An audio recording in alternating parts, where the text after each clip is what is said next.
নমস্কার মাননীয় দর্শকবৃন্দ। আজ 30শে জুন 2023 শুক্রবার। মার্কেটের সিচুয়েশন দেখতে আসা আজ সপ্তাহের শেষ ট্রেডিং ডে। তো প্রথমে চলে যাব ইউএস উইক্সের চার্টে। ইউএস উইক্স দেখুন আপনারা, আমরা ভি ওয়েবটা অন আছে, ভি ওয়েবটাকে অফ করে দেবো। ভি ওয়েবটাকে অফ করে দেবো, ভি ওয়েবের দরকার নেই। ডেলি চার্টে ভি ওয়েবের কোনো তেমন গুরুত্ব নেই, অ্যাঙ্কার্ড ভি ওয়েবের আছে। যাই হোক, আমরা চলে এলাম ইউএস উইক্সের চার্টে। ইউএস উইক্স নিচের দিকেই ছিল, এখানে সাপোর্ট লাইন, সেই সাপোর্ট লাইন একটা সাপোর্ট নিয়েছে। সুতরাং ইউএস উইক্স নিচের স্তরেই আছে, এখান থেকে কোনো খারাপ সংকেত এখনও পাওয়া যাচ্ছে না, পাওয়া যায়নি, সেটি ভালো। ইউএস 10 ইয়ার বন্ডেলটা কিন্তু একটি দারুণ একটি উত্থান দেখা গেছে। এটি চিন্তার বিষয়। এবং যে ডাউনওয়ার্ড স্লোপের যে রেজিস্ট্যান্স ট্রেন্ড লাইন ছিল, সেই রেজিস্ট্যান্স ট্রেন্ড লাইনকে কিন্তু ভঙ্গ করে দিয়েছে মার্কেটে। এবার একটু সাবধানে থাকতে হবে। ইউএস অয়েল অর্থাৎ ক্রুড অয়েল গত দুদিন আমাদের পাওয়া যায়নি, কারণ আমরা অ্যানালাইজ করিনি, কারণ আমাদের মার্কেট যেহেতু বন্ধ ছিল গতকাল। তাই এখানে বলতে হবে যে ইউএস অয়েল থেকে অর্থাৎ ক্রুড অয়েল থেকে কিন্তু একটু চাপ আসছে। সুতরাং ইকুইটি ভারতের মার্কেট অল টাইম হাই হলেও ভারতের সব স্টকগুলো কিন্তু অল টাইম হাইয়ে নেই। একটু সাবধান থাকার ব্যাপার দেখা যাচ্ছে, একটু সাবধান হওয়ার বিশাল ভয়ের কিছু নেই। যতক্ষণ এই লাইন না ক্রস করছে 75-এর লাইন, তবুও একটু সাবধান হতে কোনো তো অসুবিধা নেই। একটু সাবধান হয়ে যাওয়া, বেশি ভয়ের কিছু নেই, কিন্তু সাবধান হয়ে যাওয়া। ইউএস ন্যাসড্যাকের চার্ট আবার রেজিস্ট্যান্স লাইনকে ব্রেক করে উপর দিকে চলতে শুরু করেছে। অল টাইম হাই কিন্তু এর টার্গেট, আপাতত টার্গেট। S&P 500-এও কিন্তু উত্থান জারি রয়েছে। সুতরাং এই ইন্ডেক্সগুলো কিন্তু ভয় পাচ্ছে না। ভয় পাচ্ছে কারা? সামনে এগিয়ে গেলে দেখতে পাবো। এফটিএসসি অর্থাৎ ইউকে মার্কেটে সাইডওয়েজ এখানে যে বুলিশনেস কিন্তু আমরা এখানে তেমন কিছু দেখতে পাইনি। ডাও জোন্সে স্ট্রেংথ চলে এসেছে, অর্থাৎ ইউএসের মার্কেটে যে ইন্ডেক্সগুলো আছে সবই কিন্তু বুলিশ। আজকে কিন্তু আপনারা গ্যাপ আপ ওপেন দেখতে পারেন ইন্ডিয়ান মার্কেটে। ইন্ডিয়া উইক্সের চারটা স্কিপ করে চলে গেলাম। ইন্ডিয়া উইক্স নিচের দিকেই আছে, রেজিস্ট্যান্স লাইনে রেজিস্ট্যান্স পাচ্ছে, ট্রেন্ড লাইন রেজিস্ট্যান্স পাচ্ছে। ভারতের 10 বছরের বন্ড ইল্ড নিচের দিকে, ভালো খবর। এসজিএক্স নিফটি আবারও গতকাল আমাদের নন ট্রেডিং ডে ছিল, সেখানেও বুলিশনেস দেখিয়েছে। সাংহাই মার্কেটে হংকং এসজিএক্স নিফটি কিন্তু আবারও বুলিশনেস দেখাচ্ছে। 19,172, অর্থাৎ আজকে আপনারা 19,100-র কাছাকাছি আপনারা ওপেন হয়তো দেখতে পাবেন। ডলার ইন্ডেক্স 100 পয়েন্টের কাছাকাছি গ্যাপ আপ ওপেন হতে পারে। 70 থেকে 100 পয়েন্ট গ্যাপ আপ ওপেন হবে নিফটি। আপনারা যারা ক্যারি করছেন লং পজিশন নিফটিতে, তারা লাভবান হবেন। ডলার ইন্ডেক্সে কিন্তু উত্থান আসছে, একটি অদ্ভুত সিচুয়েশন আসছে। ডলার ইন্ডেক্সও উঠছে, ইন্ডিয়ান মার্কেটটাও উঠছে। এটি কিন্তু একটু সাবধান হয়ে যাওয়ার উচিত।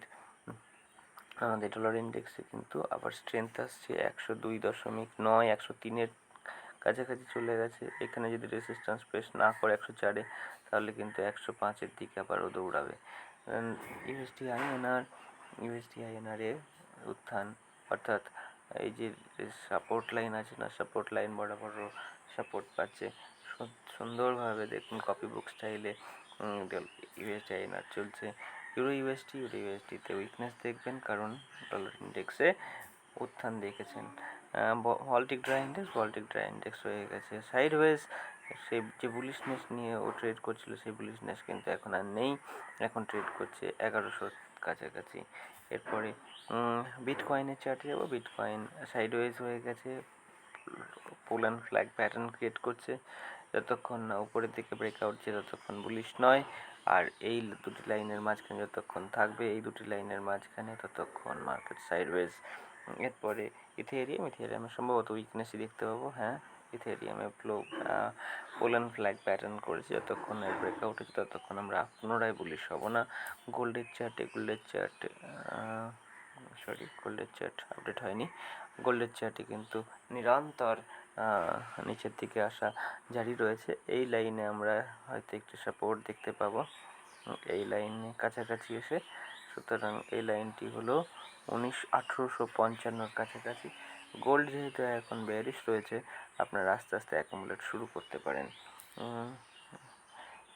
ব্যাঙ্ক নিফটি গতকাল ওর অল টাইম হাইয়েই রেজিস্ট্যান্স পেয়েছিল এবং ওখানে সাইডওয়েজ হয়ে গেছিলো, কিন্তু আজকে সম্ভবত নতুন অল টাইম হাই ক্রিয়েট করবে।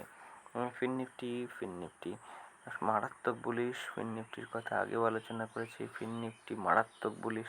ফিন নিফটিতে ব্রেকআউট হয়ে গেছে, এখানে আনচার্টার্ড টেরিটরিতেও ট্রেড করছে। আজকে 20,000-এর কাছাকাছি ওপেন হতে পারে। তো 20,000-এ ওপেন করলে তারপরে প্রাইস অ্যাকশন দেখেই আমরা ট্রেড নির্বাচন করব।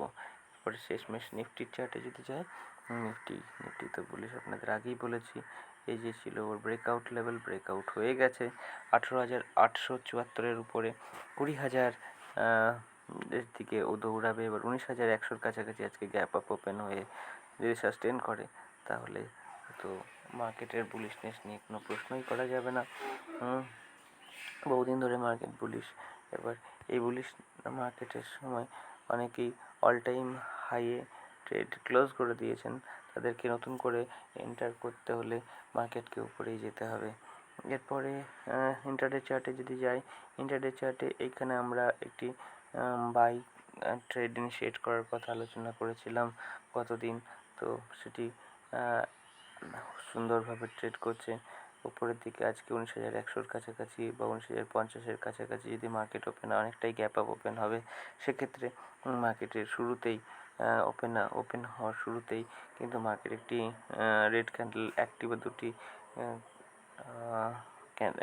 ক্যান্ডেলের মধ্যে, অর্থাৎ 5 থেকে 10 মিনিটের মধ্যেই মার্কেট কিন্তু গ্যাপ পূরণ করতে পারে। 30-40 পয়েন্টের একটা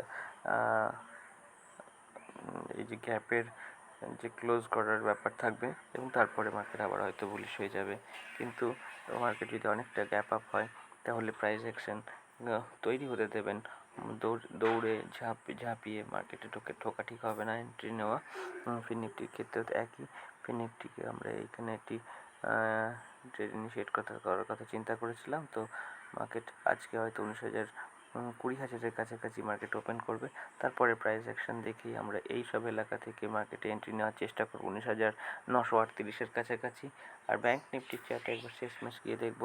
ব্যাঙ্ক নিফটি কিন্তু যথেষ্ট রেঞ্জ বাউন্ড ছিল গতদিন। তো আজকে আমরা গ্যাপ আপ ওপেন হলে আমাদের এন্ট্রি পয়েন্ট হবে এই লেভেলগুলো 44,420 থেকে 440। এই লেভেলে আমরা মার্কেটে এন্ট্রি নেওয়ার চেষ্টা করব।